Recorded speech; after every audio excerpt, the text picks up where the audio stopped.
This one here is today's Master's teaching. Teach this to those who vow to be diligent. So talk about a lot of deep resolve in the practice.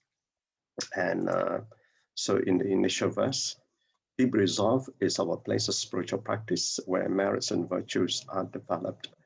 The deep resolve is required. It's like we are at the bottom. We were not even the bottom. We are really deep down into the basement. So we need to climb up. Obviously, you need deep resolve to put in the efforts to climb to the height of enlightenment. The Buddha wisdom is free and far-reaching, so we must have the resolve to earnestly seek equal enlightenment. And obviously, from where we are, and we look at the journey in front of us, and Master always reminds us that there's innumerable cow paths that we have to go through. So through this period of cow paths, and what each cow path is, depending on the interpretation, is 1.3 billion years or 1.3 trillion years. And it's only one cow path. So imagine Asamkhya cow paths. It's cow paths or cow paths. So you can imagine how long it is. So that's the reason why we need to be deep and far-reaching and resolve to earnestly seek. So our resolve in listening to the Dhamma is deep and solemn. So deep into the heart and be solemn into the mind that we undertake so that we can be unafflicted by whatever condition that we face. So we vow to seek the Buddha vehicle and deeply planted virtues of Buddha's Bodhi seeds. Thus, we reap the conditions of purity. So all this practice that we are trying to do is that, and because we are unenlightened because we are covered a lot of impurities. So we need to cultivate over numerous lifetimes to remove our impurities. So in explanation, the practice requires deep resolve, which requires deepening our roots. So having deep faith and deep vows, so having deep resolve, we do this that we deepen our roots, our Dharma roots of practice. And we do so by having this deep faith. With this faith, and we make deep vows. And that is the one that guides us. So the one that will take us through, and that one that sets our aspiration are our bodhisattva vows, are the 4 vows that we undertake. So merits come from internal cultivations and virtues from external practice, manifesting Dharma in our action, as one Master is explaining. So this merits, obviously, this merits that we undertake, and if you know that Master always said the internal cultivation, we cultivate sincerity, honesty or integrity, faith, and steadfastness. And this relates to the 4 bodhisattva vows that we undertake. And the virtues from external practice, and the virtues are the practices of the 4 infinite minds and the 4 immeasurables, loving kindness, compassion, sympathetic joy, and equanimity, that you would exercise in the course of serving or helping others. So if you try to understand this, and we are practicing to purify our body, speech, and mind. So then you must understand that we can serve through the efforts of our body by doing good deeds. We can serve through the speech by the good speech that we deliver and the good words that we speak. And we also can serve with a good mind, by general good thoughts that can share in your understanding of the Dharma. Okay, so we also need to recognize that a person could be predominant in one of the faculties, and therefore they will tend to serve in different ways. So we need to understand where our strengths are. Our strengths are as we practice to serve the best way we can. So vow to practice the 4 great vows and the 4 infinite minds to deliver sentient beings, which I just explained in here, the internal cultivation and the 4 infinite minds in excellent practice. So therefore, when we do this, that's where Master explained that we can grow in merits and virtues. But we must also be clear that Master has often reminded us that even when you serve and you help others, you do so without expectation. So without expectation, meaning you don't even expect and the merits. So that's the reason why in the Mahayana practice, when we pray in our after our session, we always dedicate all our merits. So plant the Bodhi seeds deeply and vitally. Cultivate virtues to reap conditions of purity. So when we plant the seeds deeply, that we grow deep in the Dharma roots, widely we create affinities as many as we can. And this widely is practiced when you walk the Bodhisattva path among the masses. So that we never know when, I think it was a couple of days ago, right, when I shared my contemplation, the affinity, you never know when you're going to cross that bridge of affinity in your life, when in this life, sometime in the future, and even in your future life. So these are relate back to and come in the form of merits. And in our practice, that's why in this life, sometimes the people that you meet, that you come across, we call it Guayan, who can be your spiritual benefactor in the practice. So this story of a young child requesting and make offerings to the Buddha and the Sangha with the 3 elevated seats, one for the Buddha, one of the mother of the past life, and one for the current mother, to fill the offering in last life. So this story is about that aspirational vow that the young child made in the previous life, but couldn't fulfill because the resolve was so strong and so deep that he quickly came back to this life when the Buddha was still around. So, and for that to happen, this child, and we're going to obviously join the Sangha, is a highly evolved person, because for one to take rebirth so quickly into a human life, it's only an evolved one can do that. Okay, I've been told that for one to take rebirth, it takes at least 200 years to do that. But even so, depending on the conditions. So the lessons learned is firm in resolve to engage in a non-retreat practice, be earnest and attentive. So obviously, why do we need to be listen and be honest and attentive? Attentive is to listen, but sometimes when you listen to the Dharma, but after listening, but more importantly, when after listening to the teachings, there are echoes, and throughout the day, listen to that echo, and the echo can also give you a new insight through the day, when what was spoken in the morning will resonate with a different meaning as the echoes bounce back. So we need to transform ourselves as we transform others when we walk the path. And the journey begins with the initial aspiration, and that is when you walk the path. And that's why Master said, we only said teach the great vehicle teaching to someone who has the faith in it. And that is the initial aspiration we need to set, so that we then progress diligently with great resolve and the whole upholding this aspiration, and in the form of a vows that we undertake.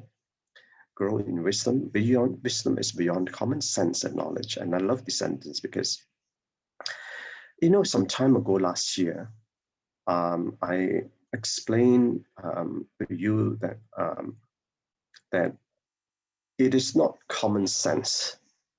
Common sense is derived from the worldly mind. So it's important to distinguish this. You can have worldly wisdom. You can grow in worldly wisdom, but you've got to transform from worldly wisdom to spiritual wisdom. And knowledge Again, knowledge is what you know, but doesn't gain you wisdom. And knowledge could be facts that one knows. Um, Knowledge can be helped even in Dharma, that one can recite the phrases. But what is important is how can that knowledge be applied to grow in wisdom learning? And that's where Master, I think, was yesterday teaching that you learn one, you can realize 1,000. And that's where the difference is. And that is the part of the wisdom. Because it's the common sense and knowledge, which are both temporary and contaminated. Temporary, why is it temporary? Because this, and whatever is worldly, arises and it will cease. So is our mind. Our mind is impermanent and it's contaminated because it's worldly and is derived from the unenlightened mind. And that's the part that we need to distinguish when we learn the Dharma.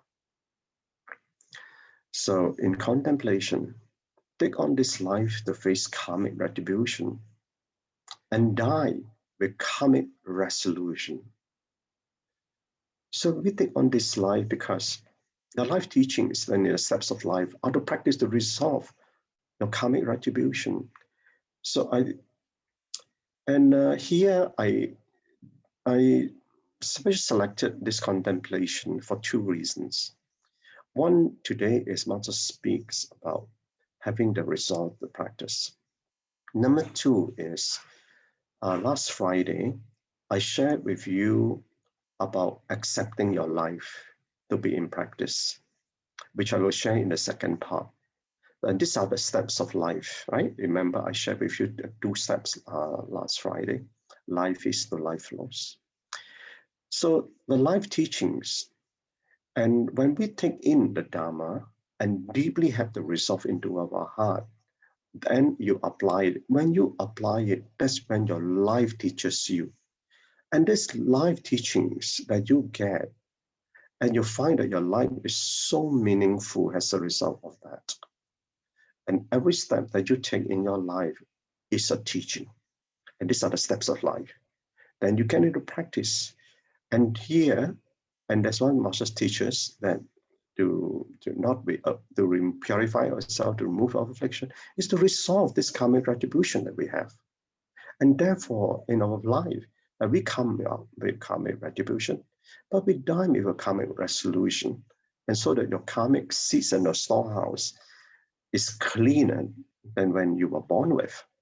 So as you learn and grow in this life, your karmic blueprints that we have, all our blueprints are different. We come to resolve our karmic retribution. You be purified by settling your karmic scores. And as you learn, when we do this and we learn about the karma, despite whatever people do to us, name how much they may hurt us, but we on our part as a practitioner must learn to stop hurting others. When they stop learning others, don't just confine to those human beings. There's also the animal realms that we have that we got to be very mindful. So sometimes when we hurt in a ways, we may not be physically hurting others, but it could be a word that we have spoken, and unknowingly we may be hurting others. So that's the reason why when we learn that even as a householder, when we practice, like I said, with your family members, and they are your great spiritual benefactors, because they are teaches you to be so mindful of your words and mindful of your actions. As you grow, you do only good. And there's a part that Master explained that in your external cultivation, that you do only good and you serve others when you're walking amongst the masses. And then as you purify the past, you purify the mind. So we do not live in the past, but the past will manifest in this life in the karmic seeds. So when we purify the karmic scores, we are purifying the past. And as you do, then you'll be purifying your mind. Now there was I share with you a story of Milarepa.